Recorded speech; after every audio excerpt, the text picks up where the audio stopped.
So my name is Louis Fortin, and I'm a Para Nordic skier. I had my amputation when I was 14, so I started skiing before that, but continued skiing after as well. But it's really in 2010, when I was in my late 20s, that I was asked if I wanted to participate and try out for the Canada Games. I decided at that time to say yes, I'll try it. And it's an adventure that started at that time. I went to 2 Canada Games, World Cups, and in 2014 I was really fortunate to make the national team and go to Sochi and participate in the races there. For competing, every athlete who wants to participate in the sport needs to go and be classified. There's 3 categories. There's the sitting category, the visually impaired, and there's the standing category. But what I want to say, it doesn't matter. You can ski. You can be on snow if you want to be on snow. My name is Shane Dunnett, and we're here to talk about para sit skiing. Kind of like a wheelchair frame, but instead of wheels, you have cross-country skis attached to the bottom. And you have your 2 ski poles, and you propel yourself with the poles along the snow. Growing up as a kid in Fredericton, New Brunswick, I was involved in a lot of sports and played them all the way up until my accident in '98 when I was 22, when I had broken my back. And then I was introduced to adaptive sports. So that was a huge door for me to help rehabilitate myself, because when I was in that chair playing sport, it kind of made you forget about your disability.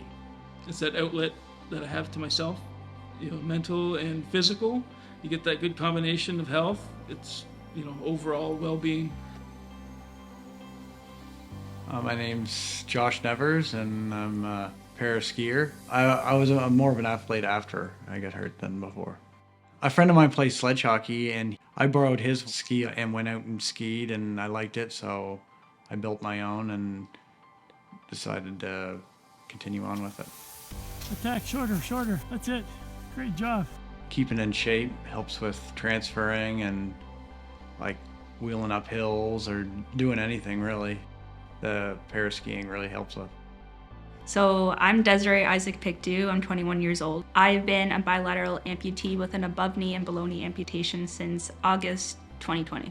I'd like to say I was active before my accident. Also, I liked to compete, and being competitive is very fun. So parasport was one way to do that. Today was my first experience trying the sit ski, and I've only ever skied as an able-bodied person one time in my life. It's completely different than something I've ever tried before. It was really fun. I think the more that I'm active, the more I can distance myself from thinking about, like, oh, I feel so bad for you, Desiree. Like, oh, your life sucks. Like, no, like, the exercise keeps me going. I think in para-ski or any sports, to somebody with any mobility issue, any disability, there's no limit. There's so many rewards in trying and being part of that community. Just go for it. I encourage para sit skiing for sure, just because I felt the benefits that I have, from doing it. I can't see myself stop. I'll keep going as long as I can.